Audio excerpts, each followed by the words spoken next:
សូមស្វាគមន៍អ្នកទាំងអស់គ្នាមកកាន់ Code Library.net អញ្ចឹងនៅក្នុងវីដេអូនេះគឺយើងនឹងសិក្សាបន្តអំពីC# program ជាមួយនឹង ADO.NET Framework នៅក្នុងការ build នៅ database system បាទដែលយើងប្រើភាសា C# .NET បាទ ADO.NET បាទជាមួយនឹង MySQL ឬក៏ SQL Server Database បាទចឹងនៅក្នុង tutorial វីដេអូមុនគឺយើងនិយាយអំពីការ connect បាទការ connect ពី C# បាទ Windows Form application មកកាន់ database បាទដោយប្រើ MySQL ឬក៏ SQL Server ហើយនឹងការសរសេរនៅ program logic បាទការ implement program logic ដោយយើងសរសេរជាមួយនឹងភាសា C# ដើម្បីយើងធ្វើការ connect ក៏ដូចជាការបញ្ចូលទិន្នន័យចូលក្នុង database អញ្ចឹងនៅក្នុងវីដេអូបន្តនេះនៅក្នុងបាទអញ្ចឹងនៅក្នុងវីដេអូនេះគឺខ្ញុំនឹងបង្ហាញអ្នកទាំងអស់គ្នាបាទអំពីការ update data បាទការ delete បាទឬក៏ log data និងការ spend log data បាទដែលយើងធ្វើការងារជាមួយនឹង C# Windows Form application ដែលយើងជាមួយនឹង database system ដែលយើងប្រើប្រាស់ ADO.NET Framework អូខេអញ្ចឹងនៅក្នុងនេះគឺយើងមាន form មួយសម្រាប់ការបញ្ចូល data សម្រាប់យើងបង្ហាញ data បាទតាមរយៈ data grid view នៅក្នុង form អញ្ចឹងយើងនឹង customize បាទយើង customize កន្លែងនេះគោលបំណងដែលយើងupdate data គឺយើង update ទៅលើ row ណាមួយដែល specific បាទនៅក្នុង grid view របស់យើងអញ្ចឹងយើងត្រូវ analyze ពី process នៅក្នុងការ update ដើម្បី update គឺនៅពេល data ពេលដែលយើង load នៅ form display data មកគឺ data នឹង show នៅក្នុង data grid view អញ្ចឹង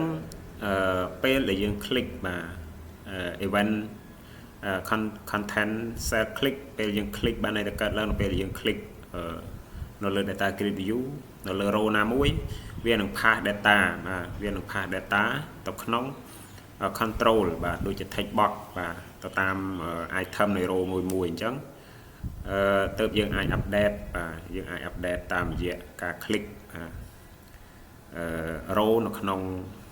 data grid view ហើយវា pass data មកក្នុង control បាទរួចហើយបានយើង perform នៅប៊ូតុង update បាទទើប data ហ្នឹងគឺត្រូវបានកែប្រែឬក៏ត្រូវបានលុបអញ្ចឹង form ដែលយើងធ្វើការកន្លែងនេះដើម្បីយើង search បាទ update delete ឬក៏ search data គឺយើងធ្វើការនៅក្នុង form មួយដែលយើង display data ហើយមាន data grid view ដែលបង្ហាញនៅ data បាទដែលយើង connect មកពី database អូខេអញ្ចឹងយើងកន្លែងនេះគឺយើងត្រូវមាន UI បាទមាន UI ដូចកន្លែងយើងបញ្ចូលទិន្នន័យដែរបាទអញ្ចឹងយើងអាច copy ពីកន្លែងនេះឬក៏យើងអាច design សាថ្មីបាទអញ្ចឹងខ្ញុំ copy កន្លែងនេះមកយើងដាក់កន្លែង form display យើង pass data បាទកន្លែង form display នេះអូខេហើយយើងយកគូប៊ូតុងបាទយើងថែមប៊ូតុងបាទយើងដាក់ប៊ូតុង update បាទប៊ូតុង update យើងដាក់យើងដូរកន្លែង text នេះមកយើងដាក់ថាកែប្រែទិន្នន័យឬក៏ update បាទ update data បាទមួយទៀតទាំងអស់គ្នាអាចលុប delete data ប៊ូតុង update យើងអាចដាក់ឈ្មោះបាទទាំងអស់គ្នាអាចធ្វើការ design form បាទឲ្យមានភាពស្រស់ស្អាត rel control នីមួយៗក្នុង form យើងអាច design បាទនៅក្នុង property នេះបានអញ្ចឹងអ្នកទាំងអស់គ្នាអាច design បាទដើម្បីឲ្យ form ឬក៏ control នៅក្នុង form របស់យើងមានភាពទាក់ទាញអូខេអញ្ចឹងអ្វីដែលខ្ញុំធ្វើកន្លែងនេះគឺយើងផ្ដោតសំខាន់ទៅលើឈ្មោះ design ឈ្មោះរបស់ control បាទដើម្បីយើងយកទៅ register event នៅក្នុងការសរសេរ code ហើយនឹងដាក់ឈ្មោះ label ឬក៏ text របស់វាអញ្ចឹងតែពីរចំណុចទេអញ្ចឹងកន្លែងនេះយើងដាក់ឈ្មោះរបស់វា btn update បាទយើងដាក់ឈ្មោះឲ្យវា btn update ដើម្បីយើងយកទៅ register event ដើម្បីយើងសរសេរ code បាទ implement ការ update data នៅក្នុង form ok chẳng bút tông đi mình tó cứ lọc mà chúng ta thà delete nó mà delete data btn delete delete mà thấy cái lên nhí việc đã delete và delete data ok chẳng ở đây thì dương trâu thôi cái này ní cứ dương chỉ process cứ nó là dương trong tạo update data dương và này tập là dương bị cho data hết dương cho một view data mà view data mô viên bằng hai no form student info lại ní để mình data create view xong bằng hai no record từng đó hơi tách bọ mà tách bọ tiếng buồn ní cứ xong dương update nó là dương click nó lơ data create view record nam mũi trong này data create view viên bằng pass data một số nó lơ tách bọ bạn chẳng những ai update rồi có ai log đã và đòi phải từ lơ cả click mà cả click rồi có focus từ lơ row nam mũi bạn từ dương ai kẹp pre tên này bạn nó không tách bọ mình tiếp dương update ruột data nó không data create view trâu bán update bạn nó bây giờ update rồi có nó bây giờ trâu bạn log bây giờ trâu log chẳng và năng hai cái dân trâu sẽ code gì muốn à bây giờ dân trâu sẽ code implement no functionality cứ event nó bé là dân click tới data create view và chẳng nó không nó cứ dân register event mũi nó không data create view cell click content cell click và bây giờ việc pa tên là này nó không role này data create view về show nó là text box mà assign ở text box control mùi hơi ban dương xây code nó không cả update data và tạm rồi khi chẳng những chỗ tao content sẽ click sẵn như cho bộ event hay dương register bạn eventบอกវាគឺ default គឺ cell content click កើតឡើងនៅពេលយើង click ទៅលើ data grid view យើងដាក់ cursor អញ្ចឹងហើយយើងចុច enter អូខេអញ្ចឹងកន្លែងនេះនៅពេលដែលយើង click ទៅលើ data grid view គោលនងយើងគឺយើងចង់ឲ្យវា pass dataបាទឲ្យវា pass data ទៅកាន់control បាទអញ្ចឹងយើងផ្សេងក្នុង try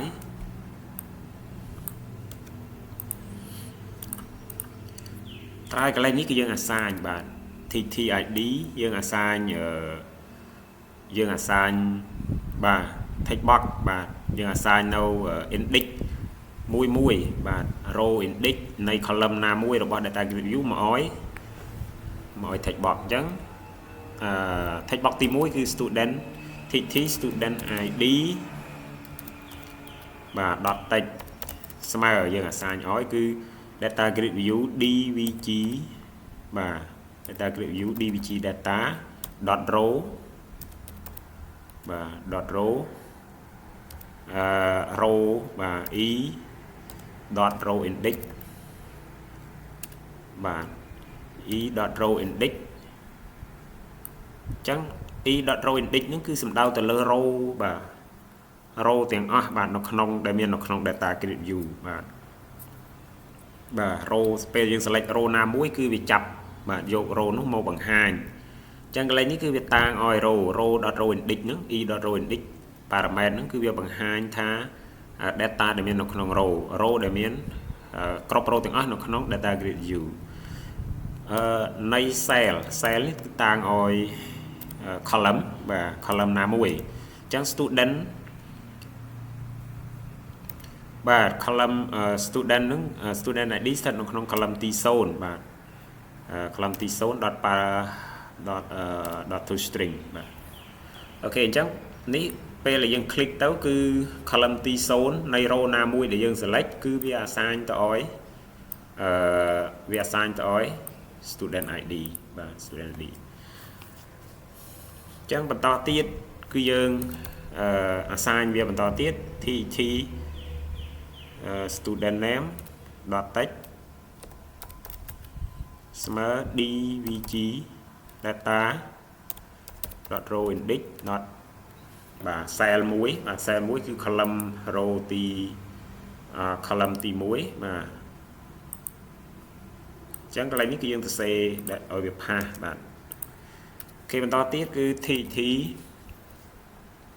student age dot text ស្មើបាទ data grid view dot row e dot row index cell 2បាទ index ទី2បាទ index ទី2នៅ column ទី2នៅក្នុង data grid view គឺបោះមកឲ្យ student age មួយទៀតគឺ tt student address dot text ស្មើ data grid view row e dot row index cell 3 dot to string បាទអញ្ចឹងអានេះគឺ column ទី1បោះឲ្យ assign ទៅឲ្យ student id column ទី0 assign ទៅឲ្យ student id column ទី1 assign ទៅឲ្យ student name column ទី2 assign ទៅឲ្យ student age column ទី3 assign ទៅឲ្យ student address បាទអញ្ចឹងនេះគឺយើងបោះបាទការ assign នៅពេលដែលយើង click ទៅលើពេលដែលយើង click ទៅលើ data grid view វា pass data បាទ assign data ទៅឲ្យ text box បាទមុននឹងយើង update បានបាទព្រោះយើងត្រូវ specific ទៅយើងធ្វើការនៅលើ row មួយណាបាទអញ្ចឹងបាទ exception error loading data បាទអូខេនៅពេលអញ្ចឹងហើយយើងចប់បាទនៅពេលយើង click បាទយើង test មើលសិនបាទមុននៅពេលយើងទៅសរសេរ update data បន្តទៀតអញ្ចឹងយើង click បាទយើង run code របស់យើង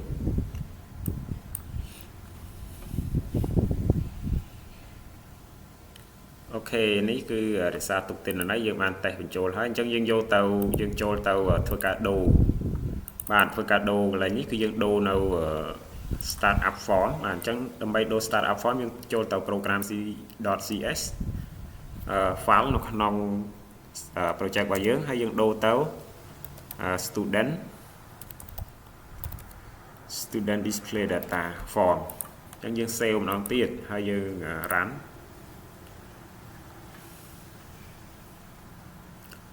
អូខេអញ្ចឹងយើង connect បាទយើង restart MySQL database សិនដើម្បីវា start នៅ server របស់ MySQL បាទទៅយើងអាច connect បានអញ្ចឹងយើង restart យើង start MySQL server ហើយយើង start ម្ដងទៀត start code start run application របស់យើងម្ដងទៀតបាទពេលនេះគឺយើងឃើញថាយើង load មកកាន់ form បាទដែលមាន data grid view សម្រាប់បង្ហាញទិន្នន័យហើយមាន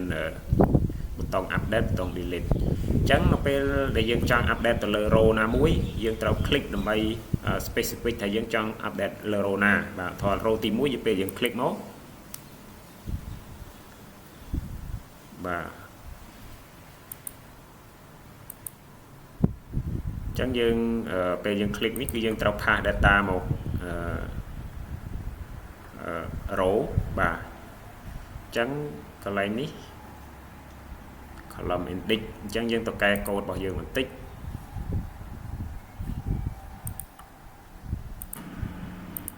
បាទយើងចូលមកកែកូដរបស់យើងនៅពេលដែល content បាទ data grid view content cell click កន្លែងនេះយើងថែមខាងក្រោយនេះយើងយក property បាទដើម្បីវាចាប់យកតម្លៃឬក៏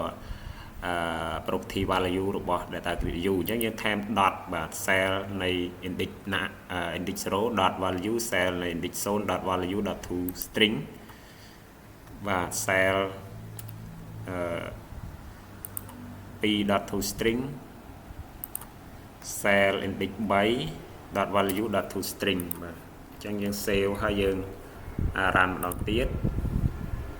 បាទយើងចុចម្ដងទៀតបាទពេលនេះគឺយើងឃើញថាវា pass data បាទយើងវា pass data បាទអញ្ចឹងអ្នកទាំងអស់គ្នាឃើញហើយយើងចុចនៅ row ទី1វា pass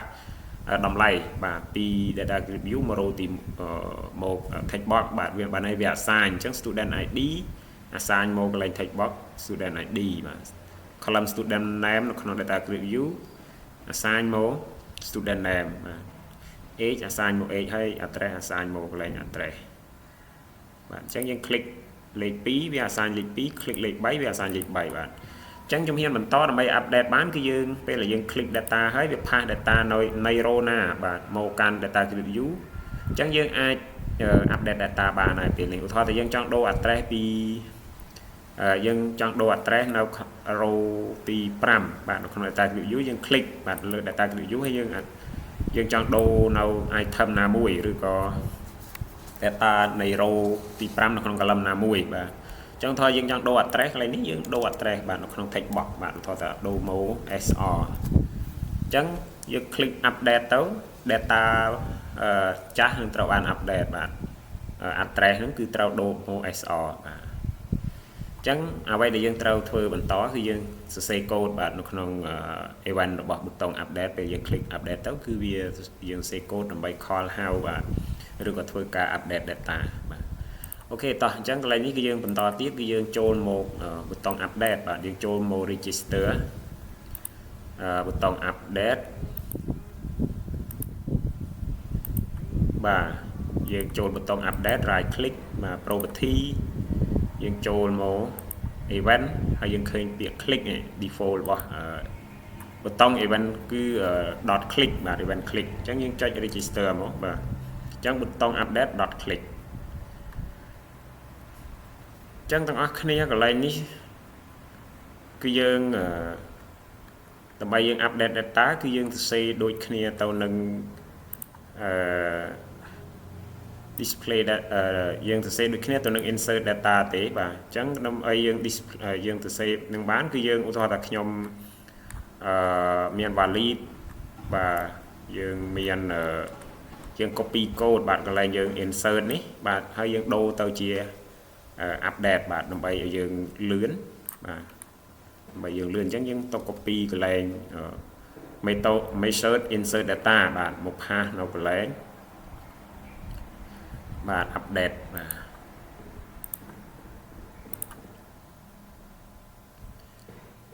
យើងចូលមកកន្លែងនេះមក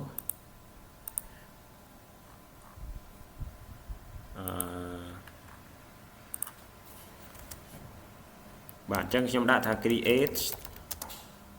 method update data អញ្ចឹងខ្ញុំ pass វាបាទ pass វាហើយយើងដូរកន្លែងនេះបាទដូរដាក់ថា update student data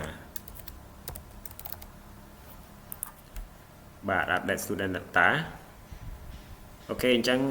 កូដរបស់វាហ្នឹងគឺយើងទុកឲ្យវានៅដដែលបាទអញ្ចឹងអានេះយើង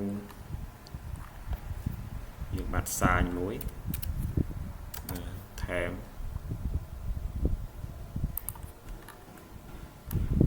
អូខេ try catch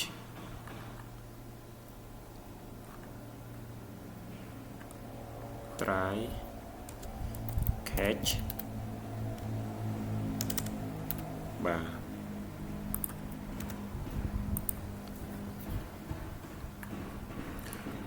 អូខេអញ្ចឹងកន្លែង message នេះគឺយើង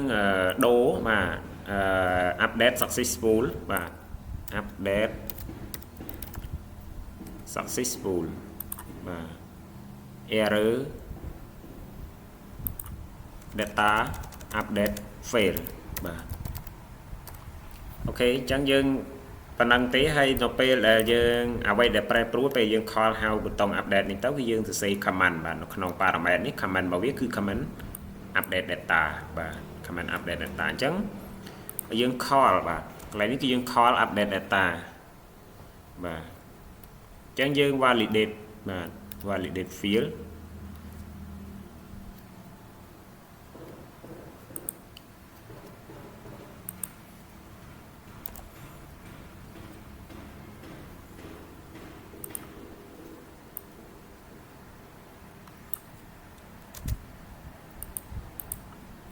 អញ្ចឹងយើង call method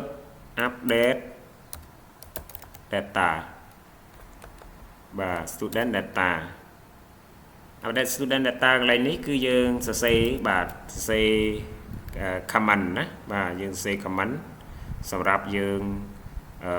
update data បាទអញ្ចឹង command យើង call how method ហើយយើងសរសេរ string បាទនៅក្នុងនេះគឺដើម្បី update យើងសរសេរដាក់ជា SQL command គឺ update student បាទឈ្មោះ table ណាបាទអញ្ចឹងឈ្មោះ table របស់យើងមើលឈ្មោះ table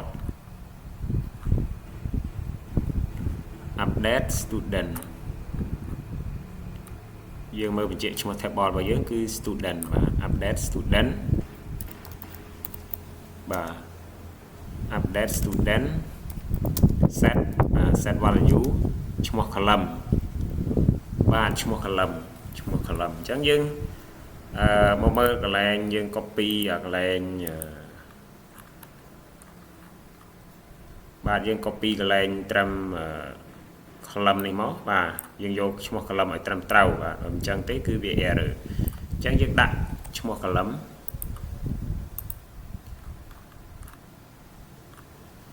បាទ update student data បាទយើង call នៅក្នុង btn update.click អញ្ចឹង update student set កន្លែងនេះគឺយើង set ទី1 student ស្មើនឹង text box បាទ tt text បាទអញ្ចឹង column ដែលយើង set គឺ student id update តម្លៃមកពី tt student id text បើសិនជាមានការ update បាទអញ្ចឹង student name tt student name text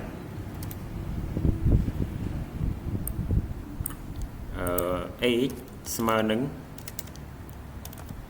single code ហើយយើង double code រួចហើយយើងចាប់យកតម្លៃសរសេរដាក់សញ្ញាបូកចាប់យកឈ្មោះ control បាទដើម្បី assign តម្លៃទៅឲ្យ column នៃ table អញ្ចឹង tt student age text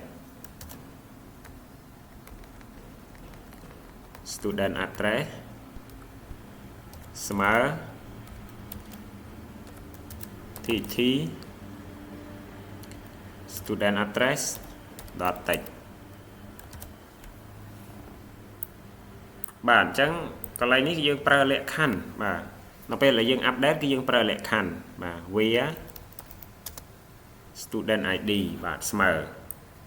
យើងដាក់លក្ខខណ្ឌយើងពេលយើង update យើង update ទៅលើ student id អញ្ចឹងយើងយកលក្ខខណ្ឌ student id អញ្ចឹងយើងប្រើវា clause ដើម្បីកំណត់លក្ខខណ្ឌតើយើង update ទៅលើអីគេ base ទៅលើអីអញ្ចឹងយើងដាក់វារួចហើយ student id ស្មើនឹង student id .tt បាទ text box បាទ student id បាទអញ្ចឹងយើងកំណត់លក្ខខណ្ឌកន្លែងនេះបាទអញ្ចឹងប៉ុណ្ណឹងហើយយើងសរសេរ script ឬក៏យើងសរសេរយើងហៅ SQL command call how method update data ហើយយើងសរសេរ update student ឈ្មោះ table set បាទ column 1 column ស្មើ value បាទហ្នឹងគឺតម្លៃបាទតម្លៃដែលយើងបានពី control មកយើង assign មកឲ្យ column នីមួយៗគឺជាតម្លៃដែលយើង update បាទអញ្ចឹងចុងក្រោយយើងប្រើវា clause បាទចុងក្រោយគឺយើងប្រើវា clause ដើម្បីដាក់លក្ខខណ្ឌបាទតែយើង update ទៅលើអីគេអញ្ចឹងយើង update ទៅលើ student id ជាលក្ខខណ្ឌបាទអូខេនេះគឺជា process នៅក្នុងការសរសេរ code ដើម្បីយើង update data បាទនៅក្នុង form អញ្ចឹងយើងតេស្តមើលបាទឧទាហរណ៍ថាយើង run ហើយយើងតេស្តមើលអញ្ចឹងឧទាហរណ៍ថាខ្ញុំចង់ update កន្លែងនេះខ្ញុំចង់ update នៅ row ទី5បាទ update address ពី pp ទៅជា sr បាទអញ្ចឹងយើង click បាទយើង click ដើម្បីឲ្យវា pass data assign ទៅឲ្យ text box ជាមុនសិនអញ្ចឹងនៅពេលនេះគឺយើង click នៅ row ទី5បាទឃើញថាវា pass data ពីតម្លៃហ្នឹង pass value ពី grid view មកបង្ហាញនៅលើ text box អញ្ចឹងយើងដូរមកបាទយើងដាក់ sr យើងរួចហើយយើង click update បាទ connection string អូខេអញ្ចឹងពេលដែលវាអត់ update កន្លែងនេះយើងទៅមើល connection string ម្ដងទៀតបាទអំពីបញ្ហាដែលវាកើតឡើងបាទចំពោះ connection string connection .open អូខេដោយសារនេះយើងប្រើ MySQL អញ្ចឹងយើងដូរទៅ MySQL វិញបាទអញ្ចឹងយើងសរសេរ code កន្លែងនេះយើងដូរទៅ MySQL class វិញ MySQL បាទ MySQL បាទស្មើយើងដូរទៅ MySQL កន្លែងនេះយើងដូរដែរបាទ class របស់វាគឺយើងធ្វើការងារជាមួយ MySQL យើងដូរទៅ MySQL ទាំងអស់គ្រប់ class បាទទាំង SQL command ទាំង connection បាទទាំង adapter អីទាំងអស់គឺយើងត្រូវដូរ បាទដើម្បីវាធ្វើការជាមួយនឹងMySQL បាទ MySQL អូខេអញ្ចឹង connection string អូខេ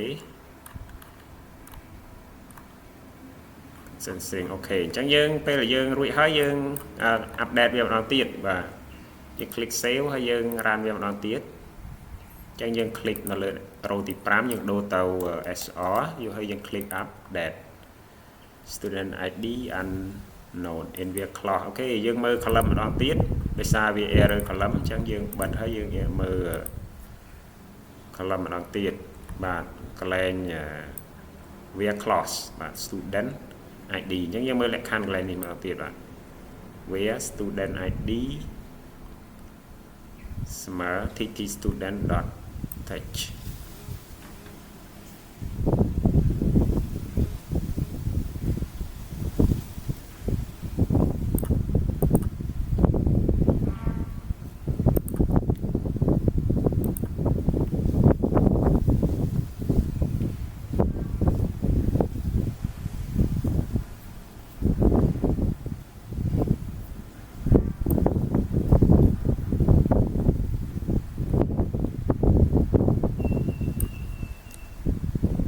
អូខេយើងដក clear បន្តិចមកយើងតេស្តម្ដងទៀតបាទ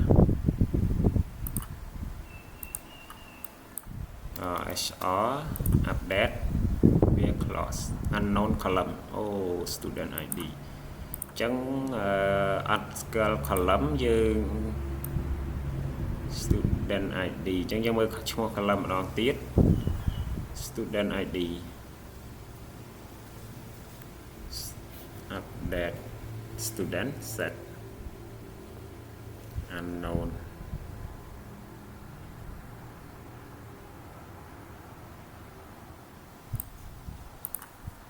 បាទយើងមកមើលក្នុង database របស់យើងម្ដងទៀតអូខេអញ្ចឹងដោយសារយើងខុសបាទដោយសារយើងខុស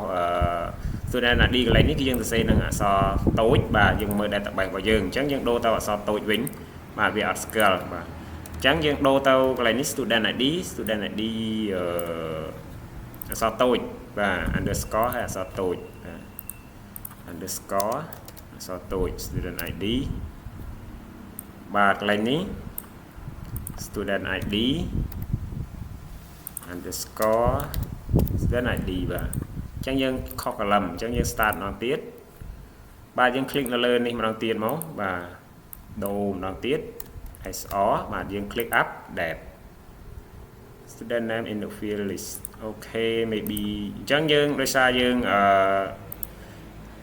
ខុស column យើងត្រូវចូលទៅដូរ column ទាំងអស់បាទ column នេះគឺ student name age អញ្ចឹងខ្ញុំ copy វាមកបាទដើម្បីយើងកុំឲ្យយើងខុស student name បាទហើយ age យើងសេអក្សរតូចដែរយើង copy វាមកហើយ student address បាទ address យើងដូរមក address ធម្មតា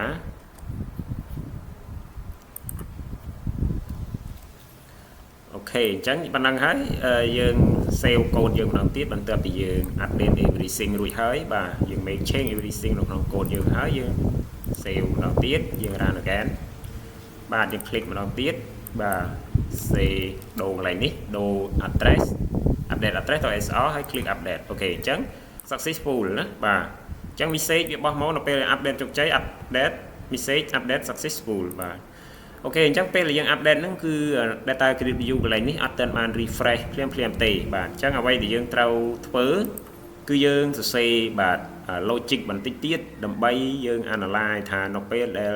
បន្ទាប់ពីយើង click ប៊ូតុង update ហើយ data grid view ហ្នឹងគឺវាធ្វើបច្ចុប្បន្នភាពភ្លាមបាទវា refresh data ភ្លាមបាទទាំង update ទាំង log data បាទពេលដែលយើង log ទៅលើ row ណាមួយវាដកចាញ់ភ្លាម grid view នៅកន្លែងនេះគឺត្រូវ update ភ្លាមបាទទាំង update ហើយនិង delete data អូខេអញ្ចឹង logic កន្លែងនេះយើងត្រូវសរសេរបន្តទៀតគឺយើងនឹងធ្វើការ update បាទយើងធ្វើការ update ភ្លាមបាទទៅលើdata grid view បាទទៅលើ data grid view របស់យើងបាទ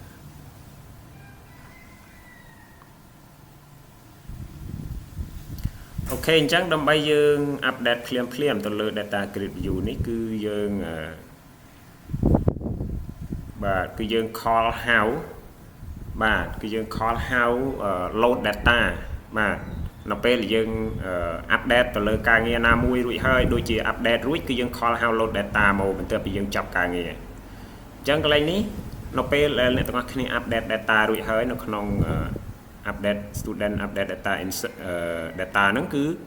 cụ thể tập là dương mình tự bị dương alert và update data successful hơi và dương bật connection rụi hơi dương refresh data cái này ní bài về refresh data dương call how measure load data màu và dương call how measure load data bài về refresh data và chẳng nó bây giờ dương thua ca rụi dương call how measure load data và đầm bay oi về refresh data nó không ta grid view và coi bây giờ mình chọn ca nghe và chẳng tiếng insert tiếng update và nâng delete có đôi khi này và dương trao call how load data màu và chẳng nó bây là dương giờ ran mà đón tiền ưu thôi là khi nhầm đố và PSO đô bị cái này và đô roti 4 mà tàu chỉ PP mà chẳng anh ấy address L ní đô tàu PP chẳng dương click update tàu oi về refresh và thôi bài chụp bằng phim chẳng dương click update tự bị dương click OK sắp xí hết và cái này cứ via update automatic và oi về refresh data phim mình tự bị dương thôi cả OK chẳng tụi các kia ở con trán trong bộการตามดานตัวสนามาในวิดีโอเตะโตนึงเมเรียนvà C#.net ជាមួយនឹង C#edu.net ជាមួយនឹង database បាទដែលយើងប្រើ SQL និង MySQL ជាមួយនឹងការអនុវត្តជាមួយនឹង form បាទ Windows Form application កុំភ្លេចជួយ subscribe វីដេអូទាំងអស់គ្នា subscribe channel បាទបើពេញចិត្តជួយ subscribe channel ខ្ញុំម្នាក់មួយផងចែករំលែកវីដេអូទៅកាន់មិត្តភ័ក្តិទាំងអស់គ្នាដើម្បីយើងបានរៀនបាទទាំងអស់គ្នាទាក់ទងនឹងការបង្កើត database system ដោយប្រើប្រាស់ C#.net C# បាទ edu.net framework ជាមួយនឹង MySQL ឬក៏ SQL Server Database បាទអរគុណច្រើនបាទយើងជួបគ្នានៅវីដេអូក្រោយដែលយើងនិយាយអំពី delete data ហើយនឹងការ search បាទការ implement នៅមុខងារ search data នៅក្នុង form បាទអញ្ចឹង see you next video